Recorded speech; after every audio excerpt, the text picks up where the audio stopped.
You're at the table when someone says vitamin C stops a cold. He said it last Christmas as well, and you knew it was wrong then.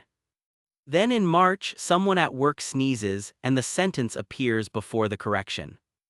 Take some vitamin C. You know better, it arrived first anyway. This has a name, the illusory truth effect.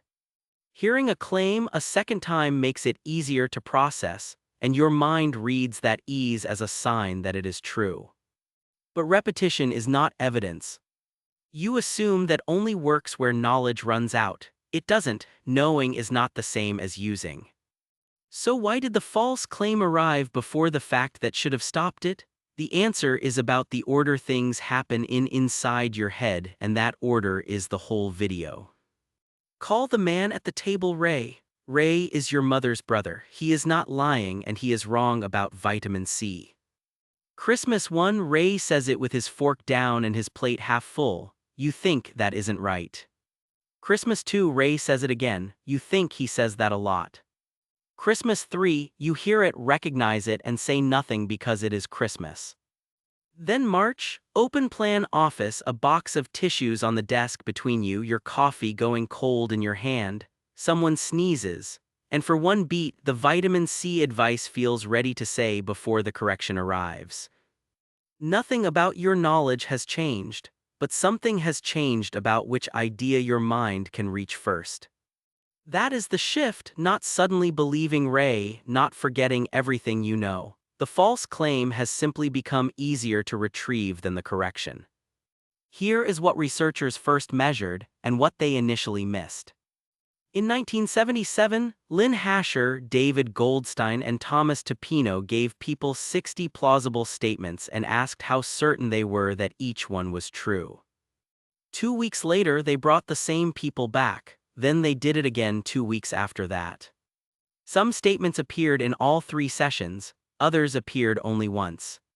The repeated statements became more believable, the unrepeated ones stayed roughly where they were.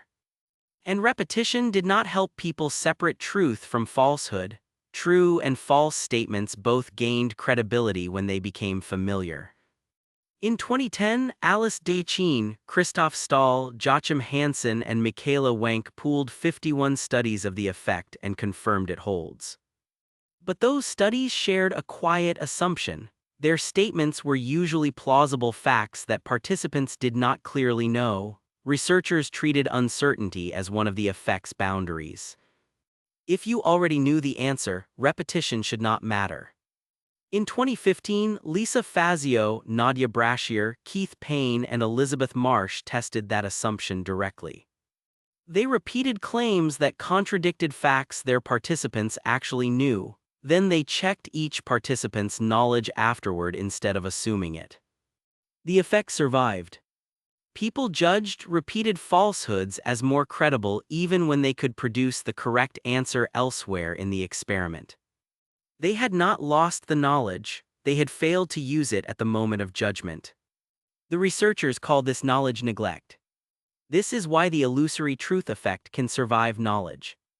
The correction existed, it just did not arrive first. To understand why, you need one technical word: fluency. Fluency is the ease with which your mind processes something.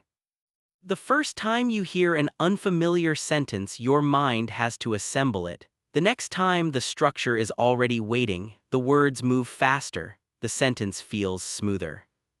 That smoothness is real. The mistake is what your mind sometimes concludes from it.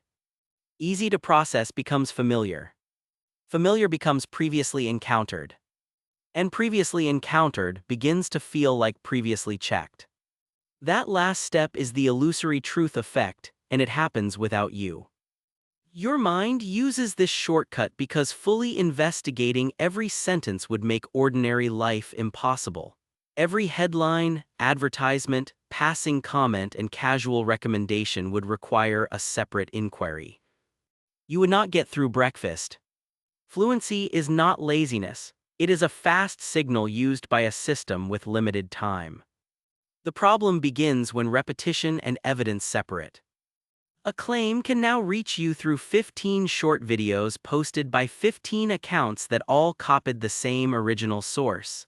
4 people can forward the same screenshot into a group chat. 1 relative can repeat one claim every Christmas. You experience many encounters, but you may still have only one source. Your mind does not automatically keep those two totals separate. Fluency changes how true a claim feels. Repetition can also distort something beside truth, how many people you think support it. In 2007, Kimberly Weaver, Stephen Garcia, Norbert Schwarz, and Dale Miller tested whether one repeated voice could imitate a crowd.